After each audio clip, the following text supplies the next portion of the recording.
Assalamualaikum warahmatullahi wabarakatuh.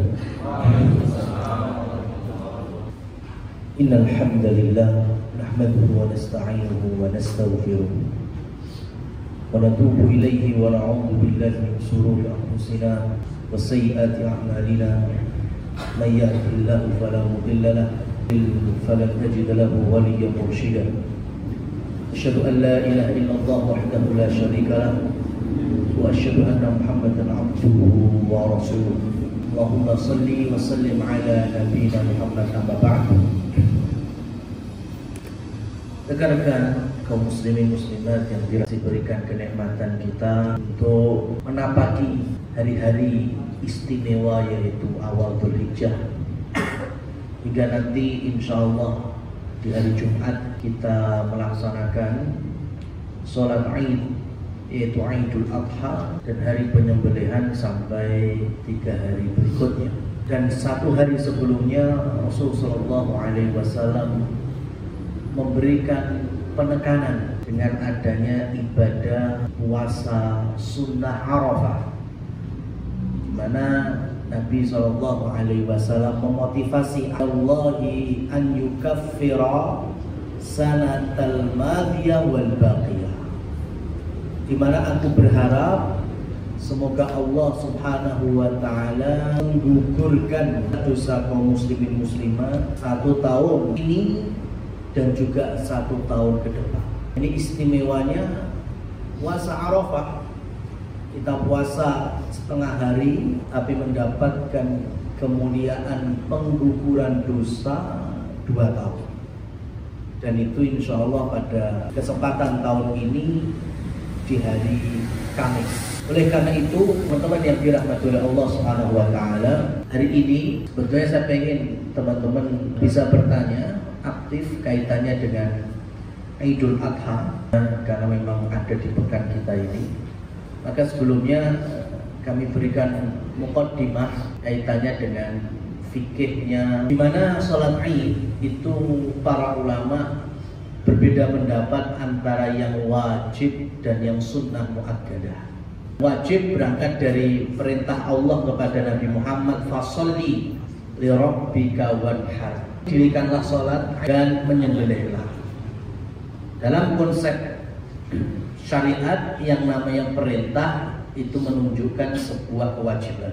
Bahkan Rasulullah SAW meminta gadis pingitan ataupun para wanita-wanita yang sedang haid untuk tetap keluar menuju tempat sholat Id, meskipun tidak bisa melaksanakan sholat 2 rakaat, namun tetap bisa mendengarkan khutbah sehingga bermanfaat, bisa mendengarkan ayat Allah dan juga ajaran Rasulullah SAW.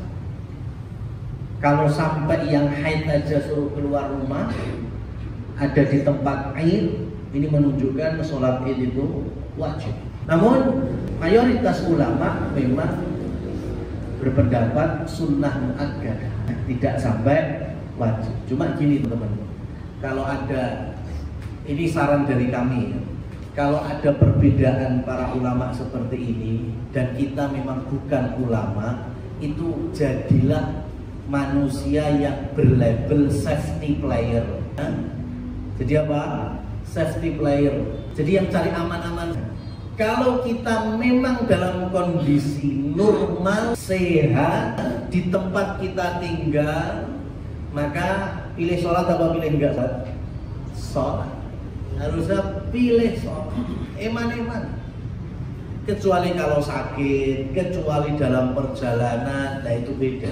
Sekarang gini aja, kalau sampai kita keturun, ini mazhab fikih, kalau sampai kita ketiduran, kemudian kita bangun menuju sholat Id, baik itu Idul Fitri maupun Idul Adha, kemudian ternyata sudah selesai sholatnya, khatib sudah di tengah ceramahnya, bahkan mungkin sudah doa, maka jangan cari enaknya. Oh berarti harus keturun kayak untuk sholat ya wes lah. Enggak, masih punya tanggung jawab pulang ke rumah sholat 2 rakaat sebagaimana sholat Id ya yang ada di lapangan tadi. Ya sholatnya gitu. Dari rakaat pertama setelah takbiratul ihram ada tambahan 7 kali takbir. Nah, rakaat kedua habis Allahu Akbar ya, dari rakaat pertama ada tambahan 5 kali takbir ya, sampai kemudian salam. Pakai khutbah nggak usah ya, cukup sholat 2 rakaat persis kita sholatnya. Lihat, sampai ada tanggung jawab seperti itu. Ini menunjukkan kalau sholat itu betul-betul ditekankan. Jangan sampai ya, ditinggalkan. Karena banyak sekali kaum muslimat karena memang di Indonesia memakai hukum sunnah muakkadah sehingga kemudian melalaikan. Ya, sehingga ya seperti itu eman-eman. Ada syiar, ada pahala, ada ganjaran. Sholatnya nggak mau, tapi ketika waktu beliau malah nonton. Ya, ini ya, nonton penyembelihan juga ada syiarnya betul. Ya, cuma kemudian melalaikan syiar yang lebih besar yaitu syukur dalam wujud salat. Ma'asyiral muslimat yang dirahmati oleh Allah Subhanahu wa taala. Karena tahun ini Idul Adha bertepatan dengan hari Jumat, di mana kaum muslimin itu memiliki 2 hari raya tahunan. Bagaimana sabda Rasul sallallahu alaihi wasallam, Allah telah berikan sebagai ganti kalian hari raya yang jauh lebih baik dari perayaan-perayaan jahiliyah sebelumnya, yaitu hari raya Idul Fitri dan hari raya Idul Adha. Itu sifatnya tahunan. Adapun hari Jumat, Rasulullah SAW juga menyebutkan ini adalah Idukum. Hari Jumat adalah hari Id kalian, maksudnya Id pekanan. Maka kalau hari raya Idul Fitri ataupun Idul Adha bertepatan dengan hari Jumat, berarti terkumpul ada berapa hari raya? Ada 2. Ya, maka muncul pertanyaan biasanya, gimana Jumatannya, ditegakkan atau tidak? Jawaban yang paling pas adalah mengacu pada kehidupan Rasulullah SAW. Yang kalau hari ini diterapkan di lingkungan kita, tetap gak bakal ideal. Nah, kalau bicaranya sirah Nabi Muhammad, ketemu jawabannya, selesai jawab. Di zaman beliau, ya, di akhir-akhir kehidupan beliau, Madinah dan sekitarnya, suku di sekeliling kota Madinah itu sudah ada 9 masjid, Masjid Nabawi dan 8 masjid suku, di mana 8 masjid suku atau kabilah itu lebih kecil dibandingkan Masjid Nabawi secara ukuran. Kan hari itu di daerah umpamanya sekarang ada Masjid Kiblatain itu di Salama. Itu kalau azannya Masjid Nabawi mereka baru jalan, habis itu. Dulu kan pakai jalan kaki misalnya, jauh. Sehingga Rasulullah, Abu Bakar, pemimpin berikutnya itu mengizinkan kaum muslimin sholat 5 waktu di mana? Di masjid-masjid kampungnya itu. Masjidnya Bani Salama, Bani Sulaim, ya. Tapi kalau Jumatan wajib berkumpul di mana? Masjid Nabawi. Jadi kalau Jumatan wajib menegakkannya di mana? Di Masjid Nabawi. Di masjid kampung off. Mungkin hari ini mirip sekali dengan istilah apa? Langgar, ya kan? Sholat 5 waktu bisa dikerjakan, tapi kalau Jumatan enggak, gabung dengan masjid jami. Itu di zaman Rasulullah SAW, Abu Bakar dan Khalifah selanjutnya. Yang jauh dari Masjid Nabawi boleh sholat subuh, zuhur, asar, maghrib, isya di masjid kampung atau di musola kampung. Tapi kalau Jumatan takmir, ya, wajib menutup pintu masjid itu dan mengarahkan kaum muslimin kumpul bareng di Masjid Nabawi. Jadi sudah ketahuan itu.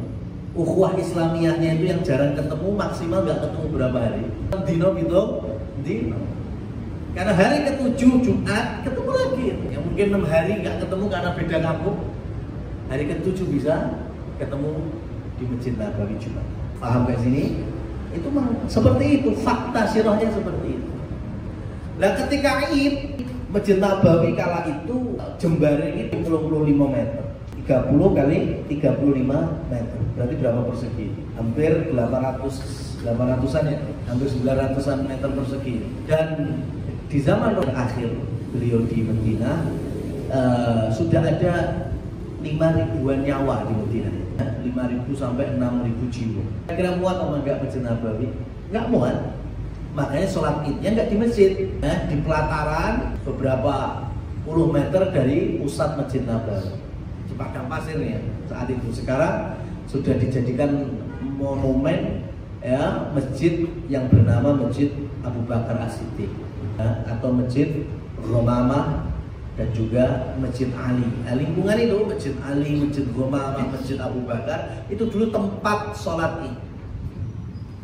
Karena memang Masjid Nabawi nggak muat. Beda hari ini. Hari ini di Madinah, masjid yang paling bisa nampung jamaah mana? Masjid Nabawi. Nggak ada masjid yang lain bisa nampung sebanyak itu. Nggak ada padang pasir yang di sekitar Madinah yang lebih luas daripada Masjid Nabawi. Nah, makanya tempat sholat id itu yang paling ideal adalah yang bisa nampung jamaah sebanyak kaum muslimin di wilayah itu. Kalau mungkin beberapa tahun yang lalu kami menyampaikan lapangan, betul, karena lapangan menampung lebih banyak kaum muslim. Kalau masjid paling cuma berapa ratus atau 1000. Di kampung itu ada 6 masjid. Alangkah baiknya ketika 6 masjid itu ketemu di mana? Di lapangan kampung. Muat insya Allah. Tapi ternyata hari ini lapangan harus dikapling salah satu ormas atau salah satu masjid, sehingga yang lainnya juga gengsi. Lapangan kono wis digawe panitia kono ya, kini gawe panitia dewi. Nah inilah yang pecahnya kaum muslim. Dari sholat id, dari hari raya Idul Adha, Idul Fitri nggak bisa kompak. Padahal sholat id itu berapa menit loh? Mentok setengah jam, tapi nggak bisa. Maka harusnya masjid yang luas, yang lebar, bisa menampung ribuan jamaah, itu yang afdol ditegakkan. Sehingga mungkin masjid-masjid kecil yang lainnya musyawarah untuk bisa membawa kaum muslimin di masjid yang lebih besar. Lihat syiarnya. Hari ini enggak, setiap masjid merasa bisa mengadakan sholat id masing-masing. Zaman Nabi aja Jumatan itu aja bisa kumpul, apalagi yang ini. Makanya kawan yang dirahmati oleh Allah Subhanahu wa taala, dari sini tadi ketika hari raya Id bertepatan dengan hari Jumat, dan itu pernah terjadi di zaman Rasul Shallallahu Alaihi Wasallam, maka Nabi Muhammad menjawab dengan mudah, sebagaimana hadis Jabir bin Abdillah, ya Rasul, bagaimana ketika antara dua hari raya? Apa jawaban Rasul? In syi'ta falyusalli wa in syi'ta fala. Kalau kalian pengen melaksanakan Jumatan, kerjakan. Kalau nggak masalah. Sehingga kemudian difahami oleh para sahabat, masjid-masjid kecil yang kampung tadi, yang jumlahnya ada berapa di zaman Rasul tadi? 8 kurang lebihnya. Itu kalau sudah sholat id bersama Rasul tadi, ya, maka mereka balik ke kabilahnya Jumatan, sudah nggak sholat Jumat. Mereka cukup sholat zuhur di mana? Di masjid-masjid yang tadi di kampungnya, sudah nggak Jumatan. Kecuali Masjid Nabawi. Masjid Nabawi tetap azan Jumat dan khotib standby diadakan sholat Jumatan. Untuk siapa? Ya barangkali ada musafir yang datang, atau barangkali ada orang yang pendatang datang yang tadi belum sempat sholat Idul Adha, Idul Fitri, maka dia bisa merasakan hari raya dengan sholat Jumat. Jadi Masjid Nabawi tetap ada sholat Jumatnya, tetapi di masjid kampung yang lain itu tidak menyelenggarakan sholat Jumat. Dan warga kampung juga tadi sama Rasul dikasih pilihan, bebas. Kalian mau sholat di kampung kalian zuhur, atau kalian kalau ke Masjid Nabawi berarti Jumat. Enak kan? Selesai kan? Masalah. Nah sekarang kalau dipraktekkan di kita, mesti nggak bakal ideal. Mesti nggak bakal ideal. Kenapa? Karena kita sudah terbiasa setiap masjid mengadakan sholat Jumat. Jarak mungkin jarak berapa kilo baru ada masjid lain yang mengadakan Jumat. Hampir berapa puluh meter ada masjid Jumatan, ada masjid Jumatan, ada masjid Jumat. Sehingga hadis ini tidak akan bisa ideal diterapkan di kita. Maka muncul kemudian, oh Ustaz, kalau Jumatan kan berarti enggak boleh kan, enggak Jumatan? Memang boleh. Lah terus harus sholat apa? Saya mau sholat zuhur di mana? Ya di rumah. Laki-laki sholat di rumah. Ya masjidnya Jumatan, ya berarti Jumat ono, gitu loh. Ya, paham? Ya. Bukan kemudian nggak ikut Jumatan kemudian sholat di rumah, sholat zuhur, nggak gitu konsepnya. Laki-laki muslimin tetap wajib jamaah ke masjid. Lah ternyata masjidnya jemaah, ya sudah berarti sholat Jumat bersama kaum muslimin di masjid. Kecuali takmirnya sudah mengumumkan. Nah, hari ini kita akan sholat Idul Adha ya, bersama kaum muslimin. Adapun kami selaku takmir, nanti siang insya Allah kami akan adzan dan menyelenggarakan sholat zuhur, tidak dengan sholat Jumat. Itu monggo sampai ke masjid melaksanakan sholat zuhur. Tapi kalau takmirnya tetap mengadakan Jumatan, ya kita selaku warga jamaah ya kita akan tetap Jumatan. Memang nggak bakal ideal karena di zaman Rasul penerapan seperti itu. Ada Masjid Nabawi sebagai masjid jame sentral dan ada masjid-masjid kampung-kampung atau suku. Baik, ini ya sebagai mukaddimah ya, untuk pengayaan kita di Dzulhijjah tahun ini dan Hari Raya Idul Adha tahun ini. Barangkali ada dari kawan-kawan yang ingin bertanya kaitannya dengan sholat Id dan juga penyembelihan kurban, bisa dibuka saja tanya jawab. Monggo, ada yang mau bertanya?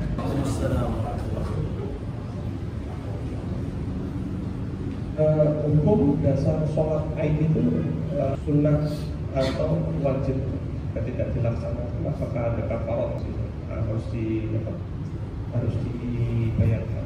Yang pertama. Yang kedua, kalau kita berkorban, bisa berkorban, kita kan dilarang memotong beberapa anggota badan seperti kuku dan rambut. Kalau tidak tersengaja atau mungkin dalam keadaan tidak sadar, kemudian memakai kuku dan sebagainya atau terjatuh terlepas kukunya, begitu juga rambut, itu bagaimana penyikapan itu? Jadi berkaitan dengan hukum sholat Id, ya kembali memang ada dua pendapat. Ada menyebut wajib, artinya berarti definisi kalau wajib ketika ditinggalkan dosa, pelakunya itu dosa. Dan ini menjadi mayoritas pendapatnya Imam Malik dan Imam Ahmad. Sehingga negara yang bermadzhab Maliki dan Hambali mereka mewajibkan sholat Id. Nah kalau kita cenderung dengan pendapat ini, maka ketika meninggalkannya dosa. Tapi di Indonesia memang acuannya Syafi'iyah itu tidak sampai wajib, sunnah muakkad, sunnah. Tapi bukan berarti kalau tidak sampai wajib kita lalaikan. Kalau secara pribadi memang kami cenderung yang wajib. Kenapa? Karena dari beberapa poin tadi. Perempuan haid aja tetap suruh keluar rumah, kemudian sampai khutbahnya diakhirkan. Beda dengan Jumat kan, khutbah dulu baru sholat. Ini supaya kaum muslimin bisa merasakan semua, kan masih pagi kan, awal waktu duha, kemudian imam sholat dulu bersama kaum muslimin, baru kemudian ditegakkan khutbah, dan khutbahnya jatuhnya sunnah, sholatnya yang wajib. Sehingga ketika kaum muslimin kalau ada sesuatu sehingga dia tinggalkan majelis Id tidak sampai khutbah selesai, itu sebenarnya tidak apa-apa. Ini tidak apa-apa secara hukum ya. Bukan kemudian ketika sunnah terus kabeh gulung orang gulung saja, dan ini nggak benar. Ujungnya jebule apa? Tuku cilor nih ngarep lapangan ya, beli bakso kuah di ngarep lapangan ya. Jadi hampir di setiap tugas Id itu saya merasakan, khususnya di kaum hawa amat. Itu kalau udah naik mimbar, masya Allah. Alasannya cuma satu, anak rewel. Oke, yang bawa anak rewel, oke. Lah maksud terus kuwabeh melu saadine, ya kan? Terus apa namanya tonggone melu, alasannya kancane. Terus sing duwe anak, ya kan? Lah kok buntute liyane melu kan? Hampir setiap. Ini padahal kenapa Rasul menguatkan muslimat untuk datang? Karena mereka punya jatah dengerin khutbah, mungkin pindul setahun itu. Gak seperti kaum muslimin laki-laki, berminggu entuk, Jumatannya dapat khutbah. Muslimat enggak, setahun cuma 2 kali. Idul Fitri, Idul Adha, mau nih ditinggal. Masya Allah. Ya, makanya ini bukan adab di dalam meniti jalannya Rasul Sallallahu Alaihi Wasallam. Kalau nggak ada urusan, diam dulu, duduk dulu, ya. Karena di situ ada pahala, ada ganjaran. Kemudian sholat Aid itu dilakukan di waktu duha, di awal waktu duha sampai zawal itu mendekati waktu zuhur. Jadi kalau pemain zuhur kita jam 12, berarti zawalnya itu jam 11. Waktu duha kita anggap setengah 7-an, berarti mulainya sholat itu setengah 7, akhirnya jam 11. Umpama meskipun kayaknya hari ini udah nggak ada ya kasusnya. Umpama enek daerah Gunung Kidul atau Boyolali Musuk ngono ya, atau daerah-daerah terpencil. Nggak tahu kalau hari ini. Umpama kalau zaman para sahabat kan masih ngalami seperti ini. Mau daerah mana namanya? Ya, daerah Juwangi ngono suku Wecit namanya. Ya. Nah itu nggak tahu. Jebule ketika ada pemuda Juwangi mancing neng Kedungonggo, ketemu koncone. Siapa mancing ora bodoh? Emang dino iki bodoh? Bodoh ya. Tadi pagi kita sholat di sini. Maka si pemuda ini wajib mengumumkan kepada masyarakatnya bahwa ternyata hari ini kaum muslimin berarti menegakkan sholat Id. Masalahnya balik neng Juwangi wis bar zuhur. Dan kan sudah selesai waktu sholat Id. Apa yang harus dikerjakan? Maka mudin atau itu harus mengumumkan kalau kita akan sholat Id kapan? Besok pagi. Jadi umpama Jumat orang Juwangi, ya mohon maaf ya kalau umpamanya ada dari teman-teman yang warga sana ya. Ini hanya contoh aja. Umpamanya nggak tahu kalau besok Jumat itu Id sehingga mereka biasa saja, maka hari Sabtunya di waktu duha itu baru menegakkan sholat Id sebagai qadhaan, mengqadha karena baru tahu. Nggak boleh dikerjakan hari kemarin ba'da zuhur atau waktu asar, nggak boleh karena sudah selesai waktu pelaksanaan sholat Id. Bolehnya besoknya tetap di waktu antara duha dari awalnya sampai akhir.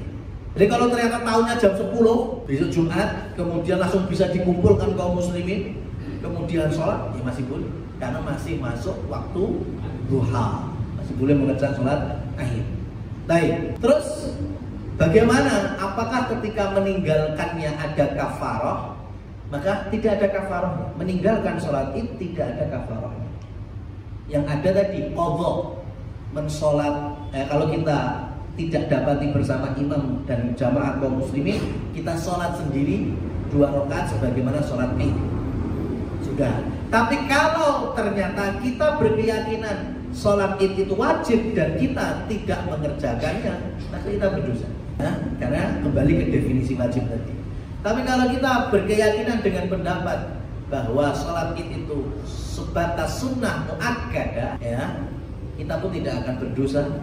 Tapi tetap mau yang wajib mau yang sunnah, kalau kita keluar dari kaum muslimin terlambat, kita wajib untuk mengqadhanya, sholat sendiri di rumah. Atau mungkin kalau satu rumah ketinggalan sak mobil misalnya, ya kan, kena najmah itu, masya Allah. Ini juga tambahan, masya Allah. Sholat itu tidak ada fikih manapun sholat itu nutup dalan itu nggak ada sholat itu nutup dalan. Yang ada di masjid, yang ada di lapangan, yang ada di tempat umum fasum, alun-alun, gor, ya, semisalnya nggak ada namanya di jalan raya nutup langsung. Ketika luber ke jalan itu beda temanya. Berarti kan jalannya sebagai apa? Tambahan masjid, jamaah yang berlewer-lewer sampai aspal. Gor, alun-alun, jamaah yang berlewer sampai jalan. Itu namanya luber. Tapi bukan kemudian langsung ya dari Bangjo Sarkliwon sampai Bangjo Kidule tutup, dikhususkan untuk sholat itu nggak ada fikihnya seperti itu. Yang ada akan mengganggu jalannya kaum muslimin dari kedoliman. Bukan saya pengen menang sendiri karena berbagai macam pengalaman. Bayangkan saya pernah di Jumantono itu undangan Koramil Sukoharjo jemput pakai mobil Kodim bersirene subuhan dicemani. Paham? Pak TNI-nya berseragam subuhan dicemani. Di rumah saya, di masjid rumah saya itu subuhan. Nah, tahu sendiri, otomatis jelas itu. Ketika beliau pun Pak Ustadz, militer kan biasa disiplin. Baik ketika pas adzan itu sudah nelpon, masya Allah saya sudah monggo sholat dulu, malah saya harus mandi dulu, ya kan? Nah, biasa disiplin. Maka selepas subuhan langsung naik mobil bersama beliau. Lagi ngetan titik, perapatan Konimek ngetan itu ditutup, sudah ditutup jalan. Itu pun Pak Ustaz, dia pun rotok bentar kanan. Saya masih tahu lah celah-celahnya. Udah bisa tembus lah Solo Baru. Terus mohon izin Pak Ustaz, kalau sirinenya saya nyalakan aja. Oh monggo silakan. Sudah mulai masuk, sudah lewat Bacem, kemudian sudah mulai arah itu aman itu, nggak ada. Tapi mulai dari Sukoharjo ke Taken Jumantono, ya Allah itu hampir berapa kilo sekali, tutup jalan, ya sampai daerah, ya mungkin kalau agak timur mungkin dekat ke Lalungan itu kita udah lihat orang-orang selesai sholat. Wah ini kita pun betul-betul ya gimana lagi? Ya Allah kita terombang-ambing. Sampai yang tahu Mas, saya tiba di sana wajahnya orang-orang sana itu seneng biasanya. Wajahnya kapan yang teko-teko? Saya maklum, ya kan? Saya maklum. Tapi bayangkan, sekarang estimasi subuh dari insya Allah nggak sampai, apalagi dengan kendaraan khusus ya, nggak mungkin setengah jam. Paling 25 menit, 30 menit saja nggak sampai. Ini 1 jaman baru nyampe. Kenapa? Sebab kan jalan untuk sembarang. Nah, kecuali memang jalan khusus perumahan toh nggak ada yang lewat jalan umum ya itu bayangkan itu masya Allah ada ambulan. Ya. Saya cuma pas Nirmalasuri yang timurnya tutup itu saya beri ambulan sih kalau gitu, ya kan? Ini jadi jangan melaksanakan sholat di mana dengan dasar awal tutup jalan umum. Ada masjid, pelataran masjid kurang baru ke jalan, nah itu beda. Ini namanya luber. Baik, itu terkait dengan pelaksanaan sholat id yang saking ditekankannya sampai harus kalau belum dilaksanakan hari ini, hari hanya dikodok di hari setelahnya. Kemudian berkaitan dengan larangan bagi sahibul korban. Ini saya harus sampaikan gini. Secara pendalilan tentu saya pribadi itu cenderung memang seperti ini. Ada larangan. Tapi di dalam edukasi kepada kaum muslimin, saya lebih cenderung menguatkan ibadah-ibadah puasa sunnah, awal Dzulhijjah, puasa sunnah Arafah, beli hewan kurban, supaya ada motivasi beramal di sana. Karena hari ini flyer dan pamflet dakwah itu lebih banyak menjadi di perkara ini. Hari terakhir untuk potong kuku, potong rambut. Orang kalau nggak tahu mending, wah para korban kok dadak enek beleng-beleng ini angel bentar. Nah itu, paham maksud saya ya? Betul, itu ada larangannya. Tapi untuk edukasi, untuk syiar dakwah, ya, secara pribadi kami lebih menekankan supaya kaum muslim itu mulai terbuka untuk menjalankan puasa sunnah Dzulhijjahnya. Arafahnya nggak ditinggalkan, hidup nabung iso kurban. Itu dulu. Nanti kalau sudah berjalan berapa tahun sudah terbiasa, baru kita tambahi kaum muslimin, muslimat yang jadi sahibul kurban semenjak sudah ada niat berkorban dengan membeli hewan kurban atau DP hewan kurban, maka Rasul Shallallahu Alaihi Wasallam bersabda, jangan ketok, jangan cukur-cukur dari kukunya, ya, dari rambutnya, bulu-bulunya, sampai kapan? Sampai binatang sembelihnya disembelih. Bagi siapa ini? Bagi sahibul kurban. Jadi kalau yang kepala keluarga yang beli hewan kurbannya atau ikut iuran sapinya, ini yang nggak boleh potong-potong. Adapun keluarganya yang tidak ikut berkurban tapi dapat pahala, nggak masalah. Istrinya, anak-anaknya nggak masalah. Mau potong kuku, mau cukur-cukur nggak masalah. Ini hanya dikhususkan bagi siapa? Sahibul kurban. Larangan ini yang paling menekankan pada mazhab Hambali. Imam Abu Hanifah malah tidak melarang secara frontal. Beliau memakruhkannya. Kenapa? Karena yang dilarang potong kuku, potong rambut ya bagi mereka yang membawa hewan kurban saat haji. Berarti dalam kondisi apa? Berihram. Makanya benar kalau seperti ini, sepakat para ulama, orang kalau ihram haji itu nggak boleh potong cukur-cukur sampai nantinya mereka selesai ihramnya, sampai selesai tahallulnya. Seperti itu pendapat Imam Abu Hanifah dan sebagian Syafi'iyah, makruh. Tapi kalau dalam fikihnya Imam Ahmad memang ditekankan sekali untuk kehati-hatian bahwa sahibul kurban dilarang untuk petok, cukur, potong-potong sampai hewannya disembelih. Maka dari sini kalau tidak sengaja maka ya tidak apa-apa.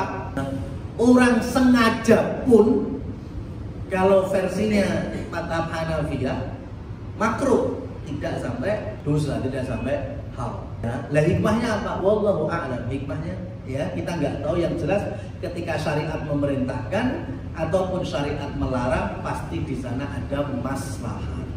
Jadi kalau bisa nggak dapat, ya udah nggak usah, biarkan sampai hewannya itu disembelih. Ada sebagian yang menambahi supaya pahala kurbannya lengkap.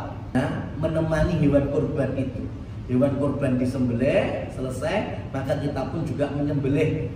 Dalam arti memotong kuku, ya, memotong rambut atau bulu-bulu yang lainnya yang selama mulai berniat atau membeli hewan kurban memang tidak memotongnya. Dan yang motong siapa? Sohibul kurban. Ada pendapat aneh ini di Indonesia, malah sih dipotongin malah gede. Enggak. Ya, itu bukan kuku ya hewan kurbannya, bukan bulu hewan kurban, bukan. Itu sohibul kurban. Nah, ini enggak nyambung ini. Yang dimaksud adalah hewan kurban. Bismillah.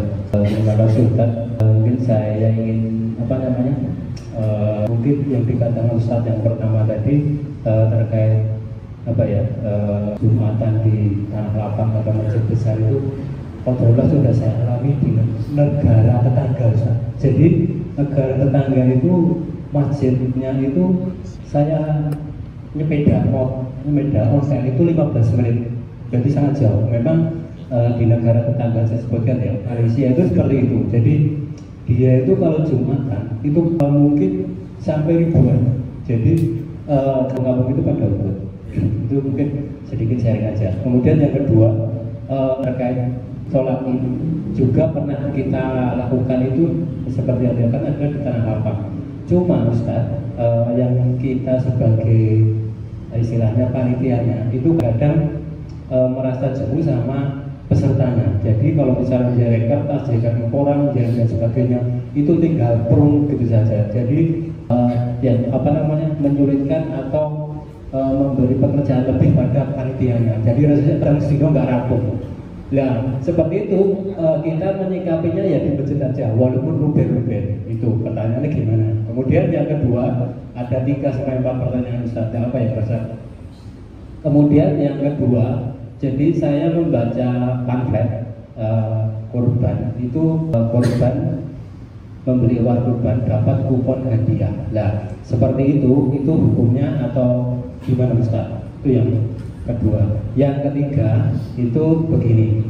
Jadi ada sebuah keluarga di luar kota, dia istilahnya menghibahkan salah satu hewan kurbannya sapi, kemudian dihibahkan kepada yang jauh, orang tuanya, saudara yang tidak mampu.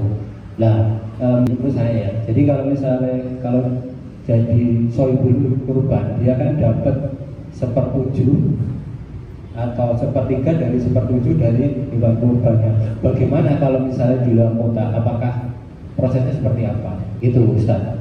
Yang satu saya lupa, nanti aja kalau ingat. Ada 3 pertanyaan tersebut. Terima kasih. Jazakumullah. Assalamualaikum warahmatullahi wabarakatuh.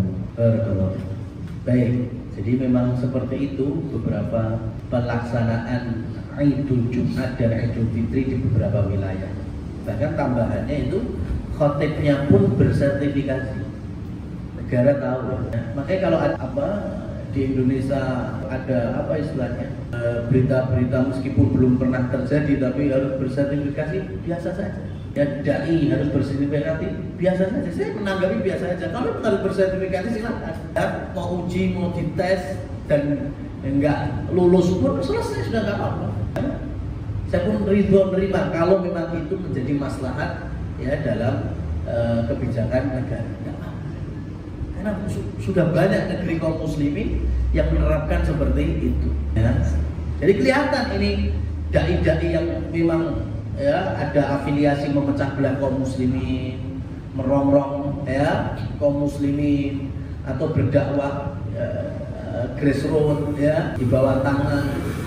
Ternyata antek-antek dari aksi-aksi yang tidak dilegalkan dalam syariat ya. Itu tidak apa-apa. Saya secara pribadi itu.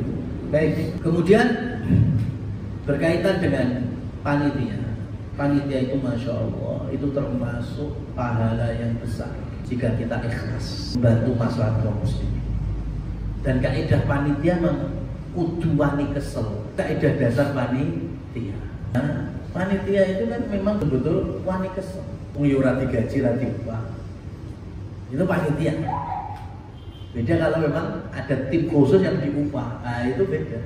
Maka kalau pertanyaannya masih mana yang lebih afdol di lapangan yang bisa lebih banyak menampung dengan masjid yang akhirnya berubah, secara fikih tetap lapangan. Ya, afdolnya tetap lapangan. Cuma tadi permasalahannya kan kaum muslimin sampai naik pokoknya nyampah sehingga menyulitkan panitia. Mungkin nantinya dikasih reward lah bagi jamaah yang bisa menjaga kerapiannya ya. Untuk Idul Adha ini ada bonus 2 ekor mentok, bukan kambing, mentok. Kan ya boleh nyembelih mentok di hari Idul Adha, cuma bukan hewan kurban. Nah, itu kan ribet gitu ya. Panitia gimana caranya? Itu yang pertama. Tapi kalau ternyata kasusnya beda, oh hujan saat lapangan becek macam-macam lah, itu malah boleh dipindahkan ke masjid meskipun harus luber. Jadi kalau normal tentu lapangan tetap yang paling afdol, pokoknya yang bisa menampung terbanyak itu yang paling afdol. Kemudian yang berikutnya berkaitan dengan urban di luar kota. Iya, apa yang sebelumnya ada nih? Oh, dapat undian. Nah, baik. Silakan ya. Sampai beli kambing dan sapi saya dapat bonus. Bonusnya apa? Oh, undian. Oh, dapat undian. Baik. Yang hadiahnya dari pihak mana? Yang jual. Baik. Secara hukum ini sah-sah saja. Marketing jalurnya. Tapi secara pembeli jangan sampai salah niat. Jangan sampai salah niat. Nanti ketika mau beli kambing, ngapain beli kambing misalnya? Wah, nek bonus undian nih kok. Ya kan? Nek kono wae itu nilai ini yang enggak boleh. Ya, karena awalnya kita ingin beli apa? Hewan kurban. Dan itu masuk dalam keumuman inna. Jadi nggak boleh kita menyekutukan Allah dalam hal ibadah. Mulai dari pembelian. Makanya sampai saya harus sampaikan, sampean kalau pengen duit gawe, minggu ngarep misalnya, arep mantu apa ngunduh mantu, kemudian sengaja ikut iuran sapi ben itu daging luwih murah, maka mohon maaf, sampean nggak dapat pahala. Kenapa? Karena niat awal patungan sapi hidup iso entuk jatah daging luwih murah dinggo mengko jamu tamu ngunduh mantu. Ini lillahi ta'ala apa dunia ini berarti? Dunia jelas. Makanya mohon maaf saya sampaikan, sampai nggak dapat pahala kurban sama sekali. Karena niat awalnya itu. Ya? Tapi kalau niat awalnya lillahi ta'ala, masalah ngunduh mantu sesuk tuku daging liyane. Nah, itu tidak apa-apa. Ya. Dan ternyata kemudian nanti kurang diambil dari ya, sedikit karena ini bukan jual beli kan, maka begitu pula tadi ketika ada undian kemudian kita beli nggak respon undiannya, yang penting saya beli karena dari kambingnya bagus sehat-sehat, kok ternyata dapat undian, nah itu hitungannya nggak masalah karena tidak menyalahi keikhlasannya. Kemudian yang terakhir, bagaimana dengan kurban di luar daerah yang memang membutuhkan sehingga kita tidak mungkin bisa mendapatkan keafdoliahan merasakan daging kurban. Ini berarti kan ada dua sisi. Sisi yang pertama, kita kurban di tempat lain tapi membutuhkan. sama satunya kita terhalangi untuk mendapatkan daging dari sembelihan kita. Padahal kalau pengen sempurna Idul Adhanya, sahibul kurban mencicipi daging kurbannya sendiri. Baik, maka kalau sebatas yang ditanyakan tempat itu butuh, kampung itu nggak ada hewan kurban sama sekali, kemudian kita berkurban di sana dan dipastikan nggak mungkin dapat jatahnya, maka ini lebih afdol karena jatuhnya kita berkurban dan kita membantu kaum muslimin dalam syiar kurban. Ini terbaik dibandingkan hanya sebatas ora itu jatah daging tadi. Tapi kalau pertanyaan di luar nyapo, wis pengen wae nek kono. Ya, di kampung saya sudah banyak.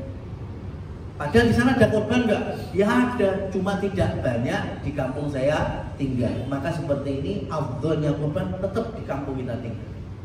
Lah kok saya akeh Ustaz? Ya enggak apa-apa, di situ malah syiarnya. Nah, semakin banyak kurbannya, semakin banyak darah dikucurkan, semakin banyak daging kurban jatah untuk kaum muslimin ya dan yang lainnya, itu semakin terlihat syiarnya. Nah, seperti itu. Jadi panitianya ojo terus pengen dikenal neng jobo, neng kampung sapi telu sampai kemudian merambah sapi pitu.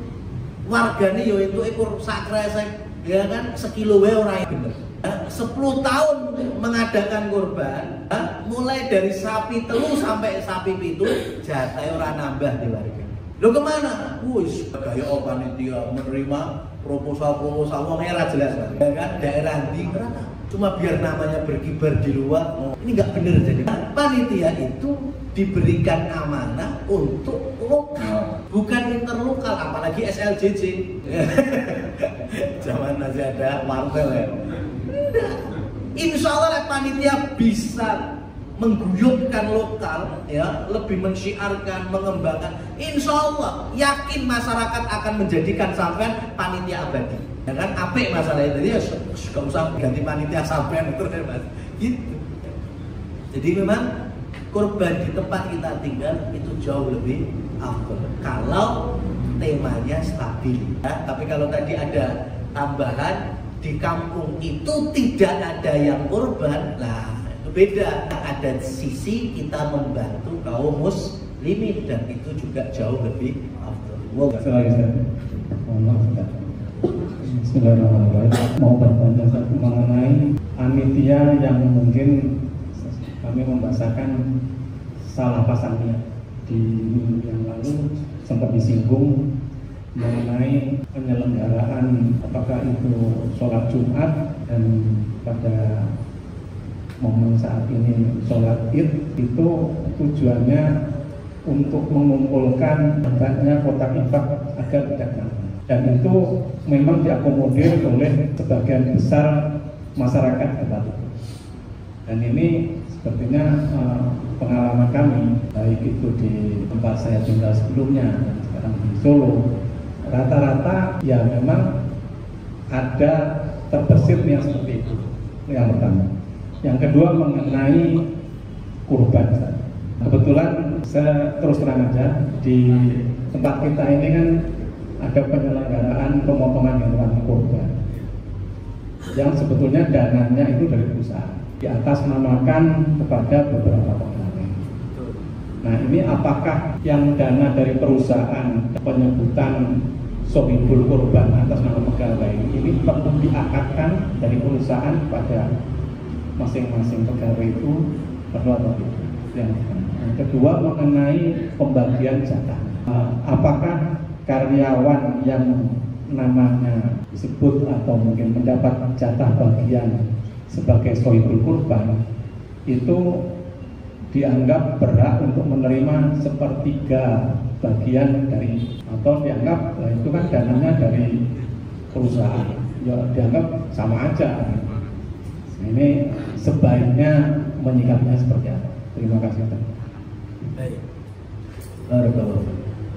Berkaitan tentang keikhlasan panitia dalam penyelenggaraan sholat Id ataupun kurban, ya memang makanya tolong memang kalau pengen ekstrimnya, saya sudah mencoba kepada beberapa takmir dan ada yang mencoba mengamalkannya. Saya bilang, saya pernah nyarankan, tolong pas sholat Id nggak usah ada kotak amal. Gimana warga? Ternyata Masya Allah, habis sholat ketua takmirnya dimarahi. Orang naik kotak gini, jenengan pengen sedekah monggo, kotak tombol. Akhirnya hasilnya itu lebih banyak daripada kotak yang biasa. Ya, hasilnya infaknya dari warga itu lebih banyak. Kenapa? Karena ada yang modelnya transfer akhirnya. Modelnya QRIS. Sekarang ada beberapa masjid sekarang pakai barcode itu ya. Masya Allah, itu yang pertama. Jadi kalau pengen cara ekstrim, sampaikan aja, tidak apa-apa itu. Ya, kalau tahun ini masjid untuk penyelenggaraan Id tidak ada kotak keliling. Tapi kalau pengen sedekah bisa langsung hubungi takmir. Itu kalau pengen berjuang atas nama keikhlasan. Nanti panitia kurban juga sama. Jadi nggak jauh dari sini, dijaga aja. Nah, itu karena panitia masih merasa ini, tolong sampaikan. Tahun ini pokoknya panitia nggak dapat jatah kurban. Mau datang silakan, enggak ya sudah seadanya aja. Masya Allah. Hari pertama jadi omongan, tapi pas hari H tetap datang semua. Meskipun ketua takmir sudah sepele, ada tetap nanti mereka akan dapat jatah sebagai warga. Nah, tapi untuk keikhlasan bahwa panitia itu tidak mendapatkan upah dari kurban. Sampai ekstrimnya kayak gitu. Tapi ternyata berjalan sampai sekarang, alhamdulillah nggak masalah. Tetap guyup, jatuhnya kayak kerja bakti RT, kampung, gotong royong gitu aja. Ya, coba sampai pengen nyoba kayak gitu coba. Tapi lek bapaknya Rana sing teko ya jangan salahkan saya. Tapi ini kan memang beda ini. Di beda lokasi bisa beda kenyataannya. Kemudian yang kedua terkait dengan Thayyibah memberikan kepada beberapa staf atau karyawan dan rekan-rekan untuk menjadi shahidul kurban. Maka pertama Thayyibah memberikan sehingga sudah menjadi hak perpindahannya. Ya, seperti hanya anak memberikan hewan kurban kepada orang tua. Itu sudah menjadi haknya siapa? Orang tua. Anak sudah, Pak, pokoknya tahun ini jenengan kurban ya. Bapak lagiran duit pun langsung dia tak tekani wedhuse, Pak. Ya, besok dikasih kambingin. Itu udah kambingnya udah milik siapa? Bapaknya. Anaknya serata cawe. Atau duit, ini Pak, 3 juta. Beli kambing ke desa kono Pak ya. Itu sudah duitnya itu sudah milik siapa? Milik bapaknya. Begitu juga perusahaan ketika sudah memilih. Kalau kambing mungkin berapa satuan orang, atau kalau sapi dari 7 rekan-rekan dipanggil. Tahun ini sampean 1, sampean 2, sampean 3, sampai sampean 7 menjadi shahibul kurban. Maka per hari itu kalau sudah masuk Dzulhijjah, 7 teman-teman di sini sudah nggak boleh potong kuku, nggak boleh cukur-cukur, nggak boleh ketok. Kenapa? Karena statusnya menjadi shahibul kurban. Dan ketika binatang ini disembelih, maka si 7 ini berhak merasakan daging kurbannya. Masalah pembagiannya itu bebas. Artinya sepertiga mau berapa on bebas. Makanya disinilah komunikasi. Mungkin ada sebagian ya dari 7 ini shahibul kurban nggak seneng sapi misalnya. Saya hanya ngambil sunahnya aja, saya tak nyicip. Alah wis rong-on gue saya cukup. Yang lainnya bebas saya kembalikan ke teman-teman yang panitia. Tidak apa-apa, itu dikomunikasikan aja. Pembagian jelas, sunnahnya mereka akan dapat. Harus digawe sepertelon atau dari berapa bungkus, monggo silakan. Tidak ada kaidah khusus. Yang jelas kaidah khususnya hanya yang dibagikan lebih banyak dari yang didapatkan oleh shahibul kurban, itu saja. Nah, jangan ketika kambing pokoknya aku itu jaluk sampil, jaluk ati, jaluk ya. Dan terus yang si sopo kan, karena si goreng tok, ya tidak seperti itu. Ya, monggo silakan, tidak ada kaidah khusus seperti itu enggak. Tapi kalau untuk memudahkan, oh ya ini paling mudah emang setelon gitu saja, oh nggak apa-apa. Berarti setiap shahibul kurban dari 7 teman-teman ini mendapatkan per A-nya 1/3. Dan apakah harus diakadkan? Memang lebih baik diakadkan. Seperti saya tadi, kita ini lebih baik menjadi safety player di tengah khilafiyah para ulama. Karena kurban itu ulama khilaf, ada yang mewajibkan, ada yang sunnah muakkadah. Kalau mewajibkan berarti sesuatu yang wajib itu harus ada akadnya. Makanya zakat fitrah kan ada akadnya itu. Zakat mal ada akadnya, karena wajib. Sedekah sunnah nggak perlu diangkat. Kalau bisa malah semakin tersembunyi itu semakin bagus sedekah sunnah. Tapi kalau zakat kan sedekah wajib jatuh. Begitu juga korban. Kalau kita masuk ke pendapat yang wajib, berarti memang harus ada akadnya. Kalau sunnah mau akad, berarti nggak perlu akad. Makanya tadi, kalau untuk safety playernya, kehati-hatiannya diangkatkan itu lebih baik. Wallahu a'lam bishawab. Demikian ya, insyaallah cukup ya melebihi waktunya dari kami. Billahi taufiq wal hidayah. Wassalamualaikum warahmatullahi wabarakatuh.